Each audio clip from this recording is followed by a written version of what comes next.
Hello and welcome to Rising Matchday this Saturday the 5th of June. I'm Owain Evans, here to take you through all the stories ahead of Phoenix Rising's game tonight against San Diego Loyal. Coming up on today's show. A first win for Rising in Sacramento and a first goal up there since 2014.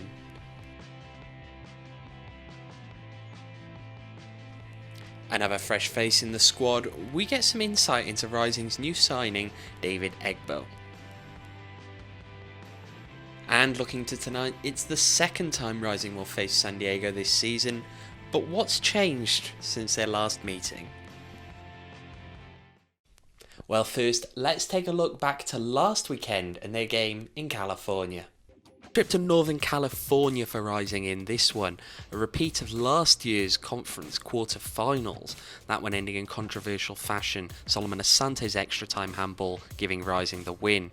And he'd have a role in the goal this time as well, getting to the byline chasing the ball, knocks it back for Santi Moa, who buries. That's his 5th goal in 5 games, 1 in each game to open the season.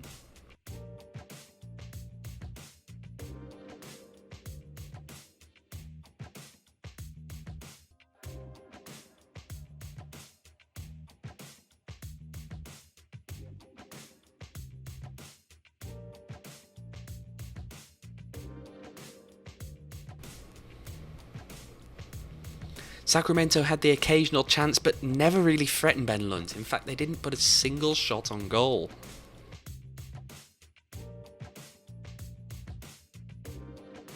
And so the score, Rising picking up all 3 points, 1-0. Here's the reaction from after the game.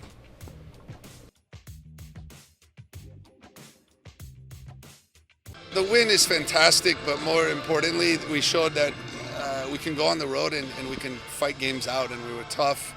I thought the boys, they respected the game plan, they trusted us, but most importantly, to get the goal and then to defend as well as they did for 25 minutes. I mean, Musa was outstanding, and I think the way he controlled it, the tempo of the game for us, that's a great sign, because these are the type of wins that will get you first place at the end of the year. You know, when you've got to fight for this, rather than just getting a point, getting 3 on the road is unbelievable. We spent a lot of work this week on how to break them down, what their weaknesses were, and trying to exploit their weaknesses. And I think we did a very good job at that. Credit to the coaching staff. They put a lot of work in, and I think we came today and we executed. This is a very good team. They're very dangerous, unbelievable in wide areas.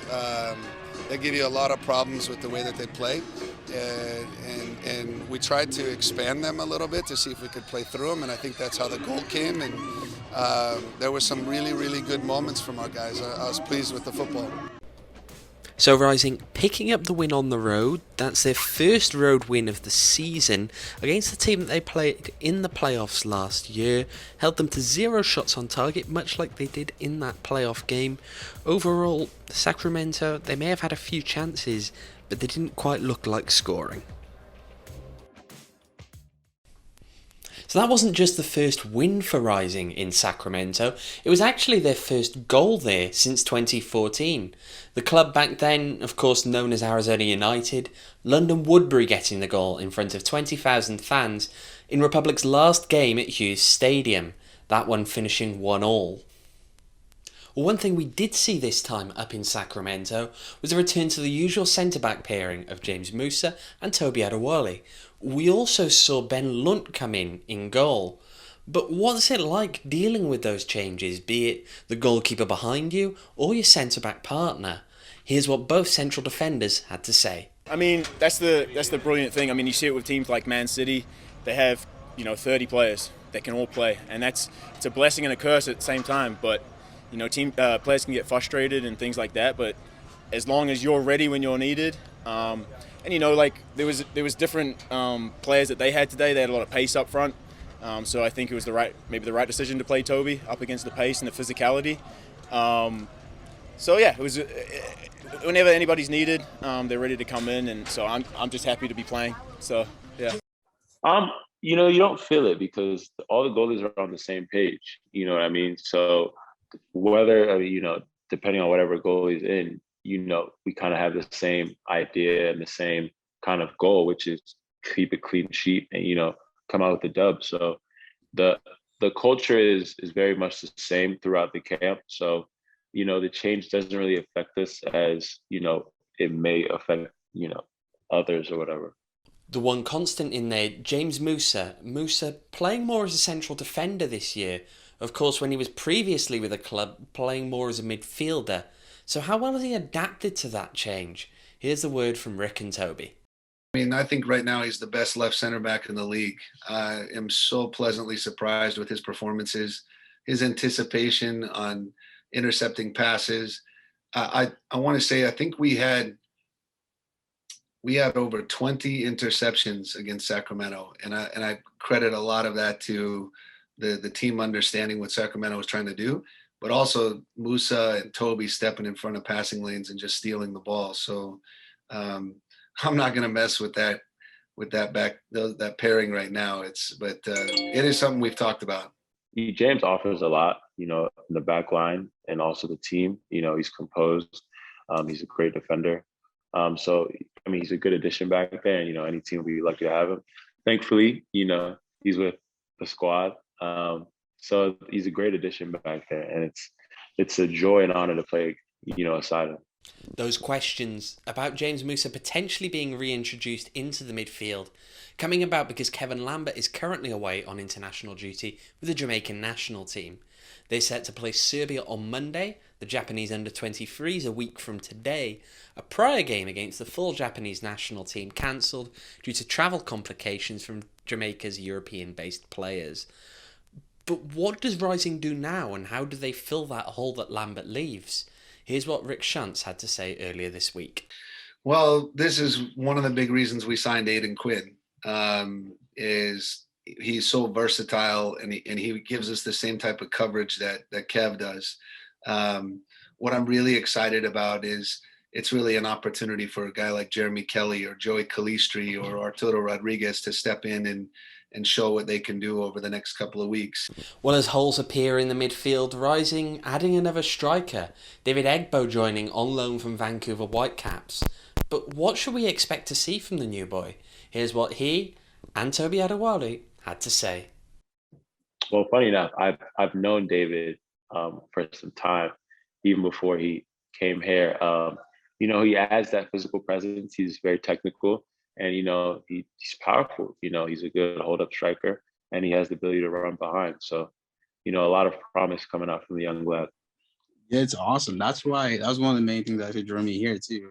Phoenix, and I know a couple of guys on the team, Ben, Toby, Aiden, John. I thought it was awesome to just come here and just be with those guys. And I haven't played with Ben in a long time, and I know what Ben can do. Love Ben.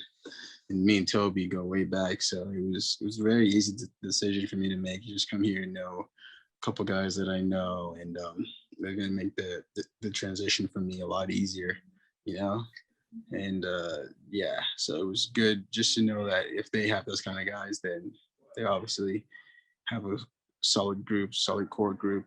And I was like, that's awesome. So yeah, let's do it.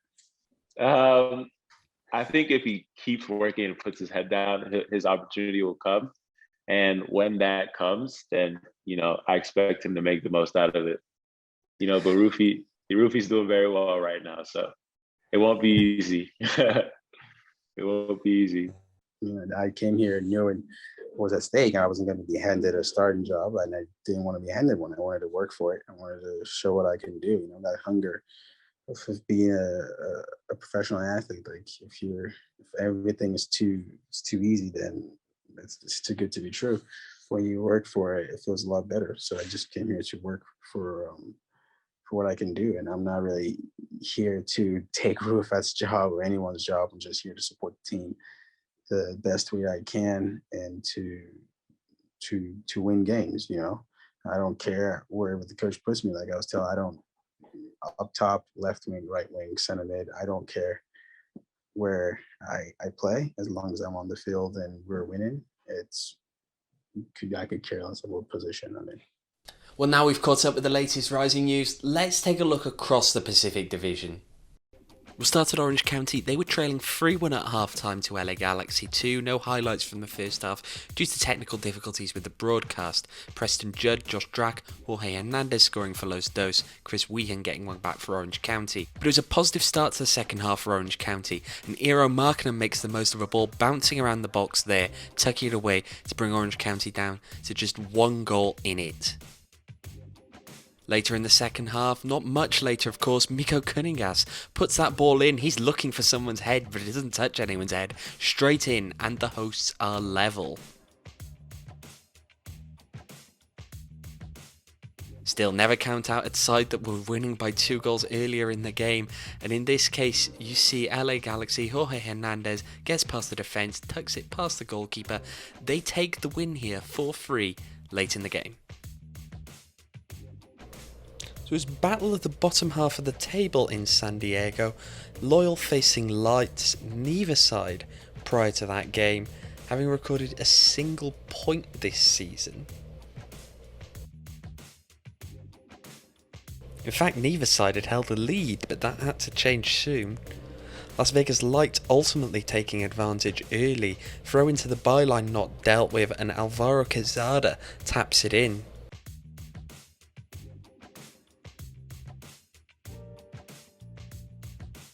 San Diego respond, but they waited to the second half to do it. Alejandro Guido with a strike from the edge of the penalty area.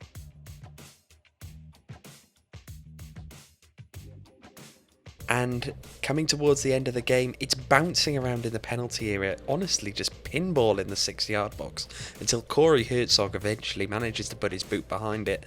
San Diego take the 2-1 lead, they'll hold on to that and win their first game of the season. So the final game of the week, a midweek clash between Sacramento Republic and Oakland Roots, giving the hosts a chance to put their loss to Rising behind them very quickly. And it looked early on like they might have been set to do just that. 19 minutes in, Darius Formella with the free kick goal. That lead wouldn't last though. 26th minute, Jesus Enriquez rounds the keeper, taps it in from a tight angle.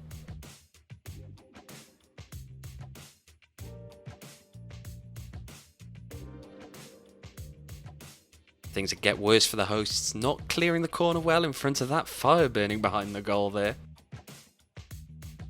Ariel Mumba takes on the defender, unleashes a lethal strike, again from a fairly tight angle. Oakland leads. Second half though, and Sacramento bring the sides level. Cameron Owasa on the hour mark.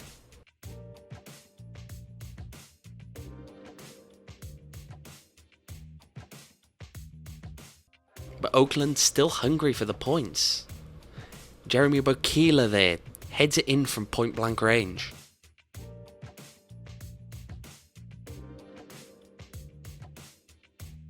But just a few minutes later, the hosts bring themselves back level. Jordan McCreary with a shot there. That brings it to 3-3, and it would stay that way. So let's take a look at the table then. Rising still on top, 12 points of 5 games. LA Galaxy 2 with 11 points from 7. Tacoma Defiance still in 3rd spot there, despite the fact they've played less games than all the other teams in the playoff spots. They're on 7 points and they'll face Lights today.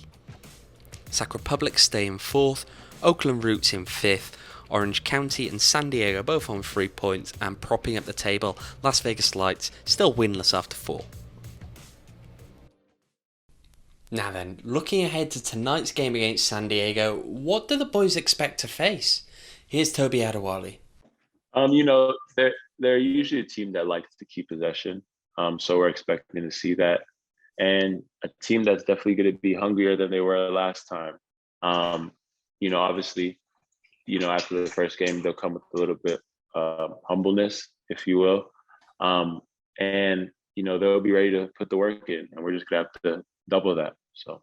Of course, this isn't the same San Diego side that Rising faced just over a month ago. So what's changed? Here's Rick Schantz. Well, it's funny because it's not really the same team. They've made quite a few changes, and I think they've changed their tactics quite a bit. So it's like getting to play them for the first time again, really. I mean, we know their personnel fairly well. We know the players that they've picked up, and I think it's going to be a big challenge.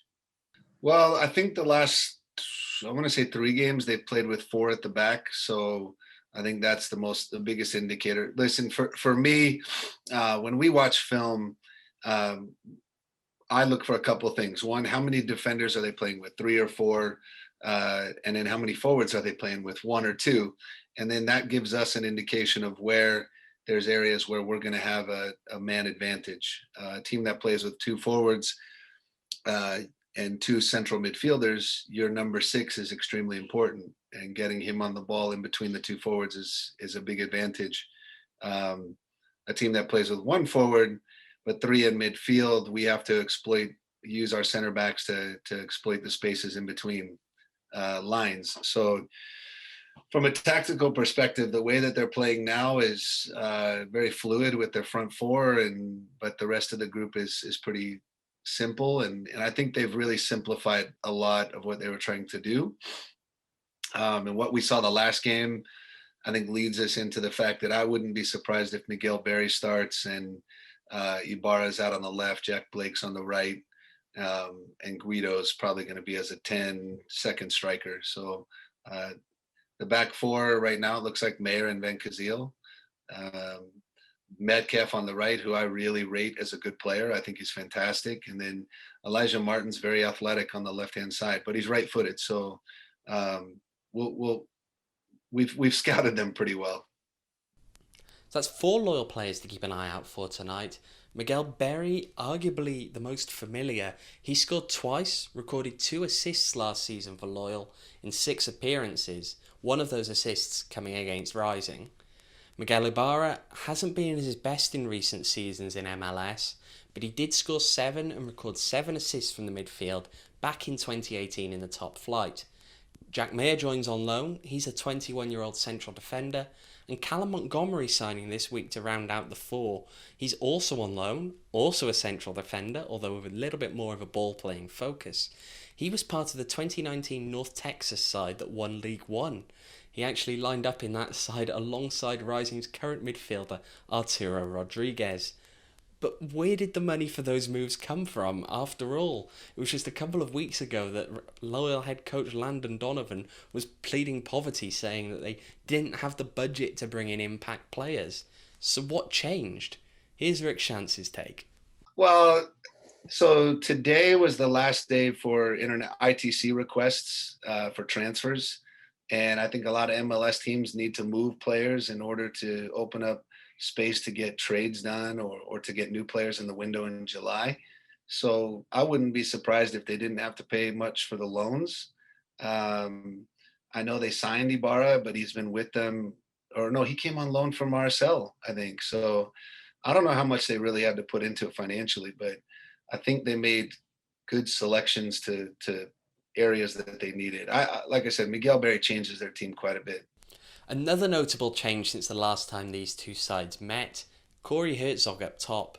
He started as the presumptive number 1 striker for Loyal, but found himself relegated to the bench over the last 2 games, although he did score the winner in their last match. Here's Rick Shantz's take on that. Maybe it just doesn't work for their system. Maybe it doesn't work for the way they want to play. I think,